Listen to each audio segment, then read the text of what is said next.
Hello, everybody. It's great to be here in this great event. And it's a great pleasure to see that these Nordic Climate Forums for construction are becoming a yearly event. Now, in my presentation, I'll be going through the limit values, and let's share the screen and get into it. So, limit values in the Nordic countries, how does the progress look at the moment? As we have heard today, several or most Nordic countries are about to set these mandatory climate declarations for buildings. But as we all know, these are more or less nice to know information without the factor of limit values. The limit value is actually the thing that actually will or will not steer the development of the built environment towards desired action that we have heard today. So Europe, as we know, and European Union is aiming to become carbon neutral by 2050, and Nordic countries are front runners in this transition. Several Nordic countries, we all are ahead of our European partners and European neighbors when it comes to carbon neutrality goals. And logically, this is something that could and should be seen in the construction sector as well. For example, we could set these carbon limits for buildings in relation to, for example, national climate plans or national energy mixes or climate conditions and so forth. So how to proceed from that? I think it would be good to start by talking about what are we meaning when we talk about carbon limits? What are these limits and how they could be set? I'd like to run through definitions that I'll be using in this presentation and that also have been used by my colleagues. So when we look at a single building, we actually can talk about three different values.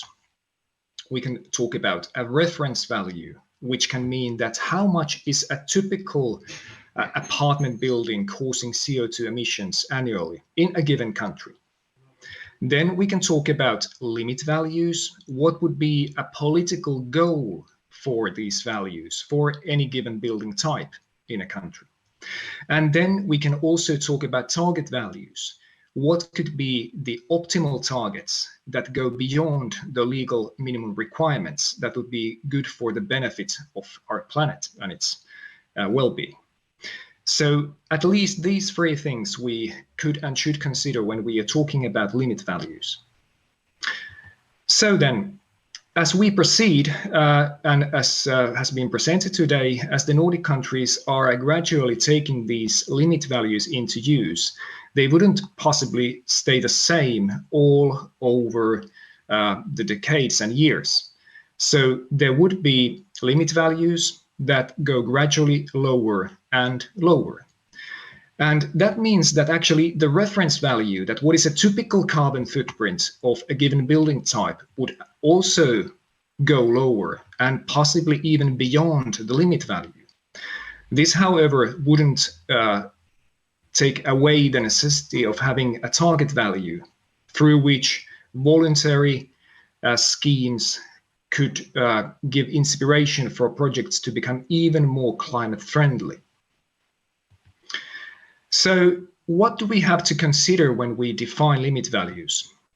Or what do we have to consider when we try to compare limit values that would be set in different countries? An important thing is, of course, that which parts of the building will be included in the limit value. As we saw today in the presentation by Kristina Einarsson from Boverket of Sweden, there are still differences between the Nordic countries of which parts of the building would be assessed when the carbon footprint or climate declarations are given. Another thing to look at would, of course, be which life cycle stages will be included in this limit value. And referring back to the presentations today, there are differences as well. Then an interesting and methodologically perhaps challenging thing is to define that where does the data come from that is being used when we assess and calculate the carbon footprint of the building using life cycle assessment methodology. That has to do with two different types of data. First of all, the data that's about the coverage and level of detail in the building parts that are to be included, and where do we get that bill of quantities. And then we still have the emission data for different unit emissions, for instance, for different building products and different building processes. And interestingly then, as life cycle assessment is always something that tries to look into the future as well, we need to also talk about where do the scenarios come from that we apply over the life of the build. So there are different things that would need to be taken into account when we set the limit value, and especially when we set goals for it. Now, Denmark, as we have heard today, is about to set these limit values from the beginning of year 23. And here in their website, they describe how they would first take the limit values for buildings that are over 1,000 square meters, and then after year 25 set those for smaller buildings as well, starting from 12 kilos of CO2 equivalents per square meter per year, and then going gradually from 10.5 to 9 to 7.5 kilos of CO2 equivalents per square meter per year. And I think it's excellent to have that sort of roadmap, so there is time for the industry to prepare for the coming reductions. Sweden, as we have heard today, is starting with these climate declarations without any limit values. But reading from the documents that have been published by Boverket, they say that they will be setting a reduction target, perhaps year 27, that would be 20 to 30%, possibly lower than a reference value that would then most likely be calculated based on the climate declarations that would be gathered before the limit values are set. Then as time goes by, there are examples that the limit values could be 40% lower by year 35 and 80% lower by year 43, just before Sweden is about to reach climate neutrality. When it comes to Finland, we don't have any figures in place yet. However, we have done the first calculation exercise for limit values. And we are comparing the limit values and setting them in relation to energy efficiency figures, the E value. So in Finland, as in all countries, there are different E values or requirements for energy efficiency for different building types. And we have started from the assumption that we would set these the carbon limits also in a similar manner, that they would be different for different building types. And these values would be then lowered gradually as time goes on. And we are yet to publish the official proposals for the limit values. So these are just calculation examples. But as we can also already see from these examples, they are pretty much in line with the figures that come from Denmark. And not surprisingly, Finland and Denmark are rather close to each other when it comes to the methodological limitations and definitions of the method. So an example to set the limit values would be then so that we take a sample of reference buildings, run a life cycle assessments for these buildings, and then define cost optimal target values or how to lower carbon footprints for all of these different building types. And then, of course, start to predict possible further reductions, again mirroring that or reflecting that towards the cost optimality levels for different building types, as has been done in terms of energy efficiency before the carbon limits. There is a Nordic project which has just started, and that's about harmonization of life cycle assessment. It's funded by the Nordic Innovation, and authorities from all Nordic countries are participating into this. There are 4 tasks, and I'd like to point your attention to task number 4, which is about limit values. And in this task, we will be looking at that if we can propose a joint Nordic process for setting limit values, if we can jointly do any impact assessment for different limit value scenarios, and if we can propose any way of following and reporting the decarbonization of the Nordic building stock. So do stay tuned for that. So that's a 3-year project. But now, after all this, I think it's fair to ask, does all this lead us where we should be going? Earlier today, we have heard from Professor Jukka Heinonen that there is a dire need to ramp up our efforts in the decarbonization of the building stock. So are we taking baby steps when we should be taking giant leaps? Well, how to set a fair target for construction? Let's put the globe in the middle, and IPCC's carbon budget there, it's somewhere way below 500 gigatons of CO2 equivalents if we want to limit the global warming to 1.5 degrees. So one way to look at this would be to set a carbon budget per capita, or the other way would be to set a carbon budget per country.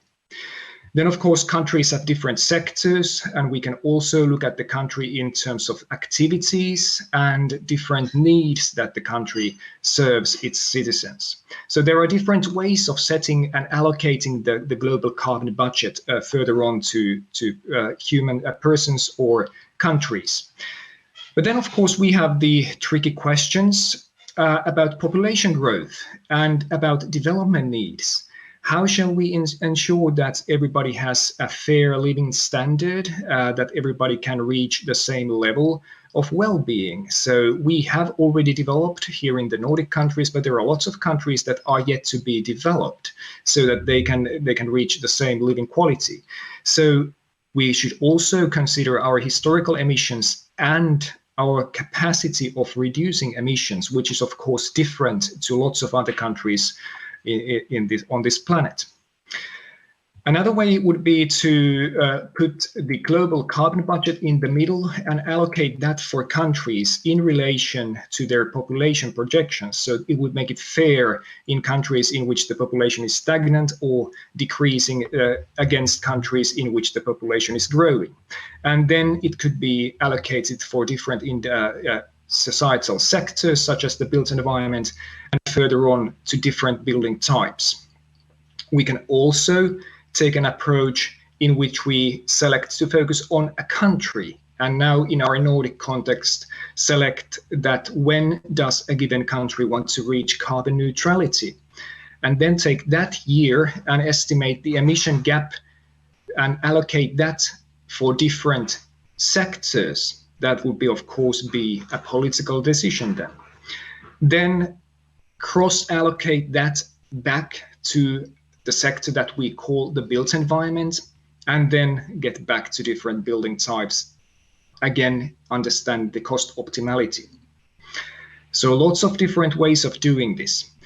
However, as we have heard today, carbon neutrality might not be sufficient. So it may be that we need to reach beyond that and aim at carbon negativity as well.